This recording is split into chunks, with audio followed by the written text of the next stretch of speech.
It is now 4 o'clock on your Tuesday afternoon, and as you can see right now, there is snow falling in Colorado. Thanks for joining us. I'm Tom Green. And I'm Kim Christensen. A live look at Keystone as lots of folks are saying, I'm heading to the hills, enjoying that snow at least. Kathy's going to join us in just a few minutes to talk about what else we can expect here around the metro area. But first, today marks 2 years since 5 lives were taken inside an LGBTQ nightclub in Colorado Springs. 25 others were hurt inside Club Q. 2 men inside that club stopped the shooter before more people could get hurt. The shooter is behind bars, serving multiple life sentences. But now this week, 2 years later, there has been new action taken by survivors and families of the victims with 2 new lawsuits. 9 News Investigates' Kevin Vaughn's been covering this for us. And Kevin, what are the main allegations we're seeing here? Tom and Kim, they're really twofold. They accuse the sheriff and the county of willfully ignoring a state law that could have allowed them to take the guns from the shooter. And they accuse the club's owners of operating an unsafe venue. More than a year before the tragedy at Club Q, police arrested the shooter after a standoff.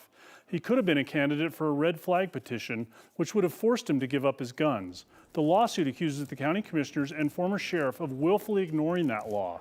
But it also alleges critical problems with the club's management. A back door that people could have used to escape was blocked, and the suit alleges the operators ignored an obvious threat and scrimped on security. They had only 1 security employee on staff, and that employee also worked as a bar back and as a food runner.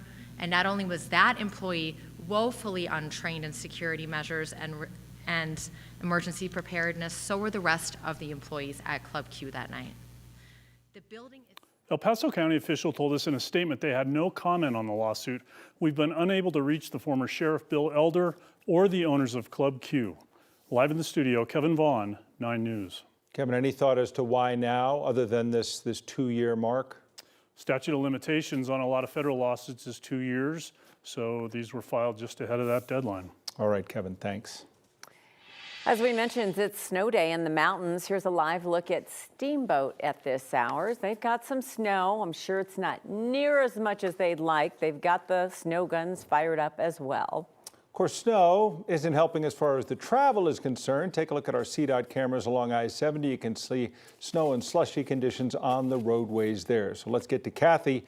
Here in Denver, it certainly felt very November-like today. Did y'all see some snowflakes this morning? I did not. Kim? Yeah, we did down But at I our felt house. the cold. Right? Okay, yeah. Not everybody saw the snow. We didn't think this was going to be a big snow event for Denver, so we did not forecast any accumulation downtown. But some of us above 6,000 feet, and you know those foothill areas, south and east, Palmer Divide, Monument Hill, out toward Lyman. Yeah, a little bit of a snow shower activity, but not really any accumulation. I'm told that's called a skiff of snow. Tom, does that sound right? A skiff? Oh, I think of Yeah. a skiff as a secure place for high-level government officials to speak. Okay, How about see?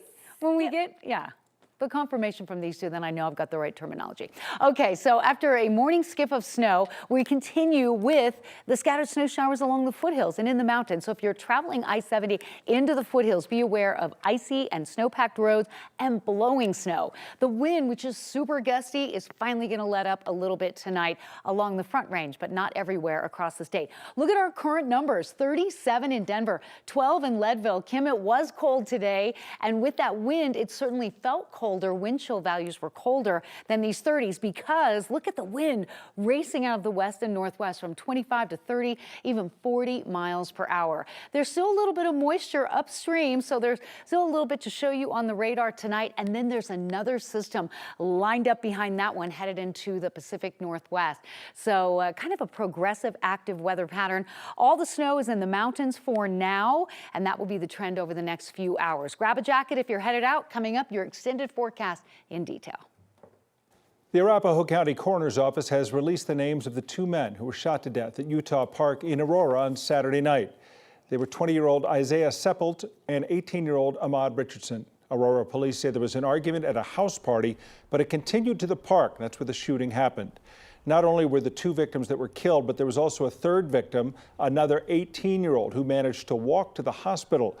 No arrests have been made. Police now are looking for any video of the incident. If you think you can help, you're asked to call Aurora Police. A local pizzeria now doing what it can to try to help Officer Bethany Grusing. She is the Golden police officer who was injured in that same crash that took the life of fellow officer Evan Dunn earlier this month. 9 News reporter Rhea Shaw is live in Littleton, where a fundraiser is taking place right now, showing us how a slice of pizza can make a difference. Rhea? Yeah, Tom and Kim, people have been in and out of here all day. This morning was one of their busiest Tuesday mornings that they've ever had. I'm just going to show you this donation jar filled with bills. There's a bunch of big bills in there and checks. And so while the focus has mainly been on honoring Officer Dunn, the community here wants to make sure Officer Grusing knows she is not forgotten. I got a Liz. TJ Wood knows his pizza is good. No, it's not normally this busy at 11 a.m. No. But on Tuesday morning, Wood said it's more than just the pizza bringing people in. Hi guys, it's gonna be a while. It's a community rallying for one of their own. Yeah, we're doing a fundraiser today, so. Today's fundraiser is for Bethany Grusing. She was Evan Dunn's field training officer and was involved in this accident where she sustained serious injuries. Earlier this month, Officer Evan Dunn and his mentor Bethany Grusing were hit by a suspected drunk driver. Officer Grusing survived. I just spent a lot of time with her on the phone today. And when you're the one that survives a tragedy like this, there's questions about why her and not him. And so it's tough. It really is. Golden Police Chief Joe Harvey said Officer Grusing is physically healing from her injuries, but will carry the weight from that night for some time. She's not back to work yet, probably won't be for a while. To do things like this for us is huge. We really appreciate it. The jar's right up there. Wood, a former deputy himself, knows that a little can go a long way. It's that big family. It doesn't matter what badge you wear a badge, and people got your backs. A reminder Chief Harvey said Officer Grusing needs now more than ever. Pizza. For her, it's going to be overwhelming. You know, it's just yet again of the reason why you do the job. All right. Thanks, buddy. In about 3 hours, your pizza will be out. About 15% of the proceeds will go directly to Officer Grusing and her family. They're open here today until 9 p.m., so you still have time to come in, get a slice if you want to. More information on how you can support Officer Grusing and her family can be found on our website. Reporting live in Littleton, Rhea Cha, 9 News. Rhea, pizza's always worth the wait, especially under these circumstances. And it's Saucy's Pizza, is that right?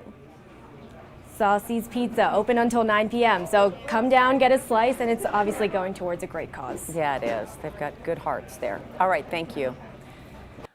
Before we get to the holiday season, we are looking to stock the shelves of food banks across our state. Of course, we always ask for your help with our 9 Cares Colorado Shares Drive. So far, thanks to your donation, we've already been able to raise $224,000. And today, Broncos alumni and some of the current players were partnering with Cigna Health. They were there to help pack up food at Food Bank of the Rockies. They put together more than 9,000 bags so far. That included a pair of Broncos linebackers, of course, well known for the hits. Jonathan Cooper and Cody Barton had this to say about stepping in and giving back. You know, I love this. You know, food brings everybody together, and with Thanksgiving right around the corner, you know, there's nothing better than giving back. With Thanksgiving right around the corner, a lot of people are going to be eating good, but there's some people that, you know, might not have the resources to eat as good, and so we want to make sure the people that don't have the resources can be able to still eat some good food, you know what I mean? And so, you know, food's something that brings a lot of people together, and you know, just want to be able to give back to the community. Of course, linebackers are great, but Miles, the mascot, and Bronco cheerleaders also there, keeping everyone pumped up when it's all said and done. Food Bank of the Rockies is hoping to give more than 60,000 meals to hungry families. As far as the 9 Cares Colorado Shares Drive, it runs through Sunday, December 10th. You see the QR code right there. If you scan it, it'll take you right to the donation page. You can also donate if you're checking out at King Soopers. And all this information is available at 9news.com/9cares. Today, a very, very special day in Boulder as CU superfan Peggy Copham turned 100 years old. Yeah, been celebrating all week already, but today is the day, and there is no better way to celebrate for Peggy than with her buffs. She joined Coach Prime today at his weekly press conference this morning. He loves Peggy, can't get enough of her. And she got a warm welcome when she entered the room. He recognized her before taking any questions, saying she is the epitome of Buffs Nation. Peggy talked about how overwhelmed she was by that birthday song from every fan at Folsom Field on Saturday, and how she's just missing one thing. I just wish my twin sister were here. It all started because we were twins. And I can't deny that we've been loyal fans.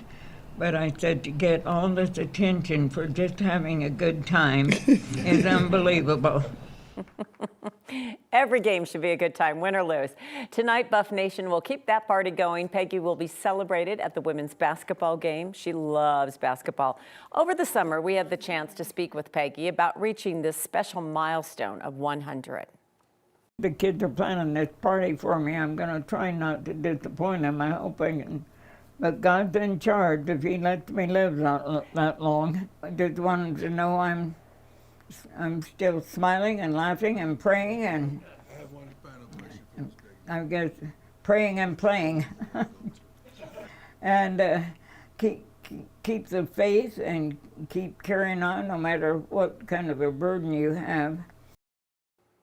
And that comes this summer after she took a bad fall. She had to have surgery, her leg, her hip, the whole bit. And she's not even using that walker anymore. No, she's tough. Tiny but tough. Tiny but tough. So it was interesting because you haven't known Peggy for 100 years, but you've known her for quite a while. And that included when Betty passed. Yeah, we're going to share that story a little later in this newscast because it happened right in the middle of the pandemic. And this is the person that, both of their husbands were gone. So they just had each other. And it really was hard on Peggy. Talk about joined at the hip. Joined at the hip. It's not, and you talk to twins and they'll tell you it's like losing a part of yourself. Yeah, we'll have more on Peggy with Kim coming up a little bit later.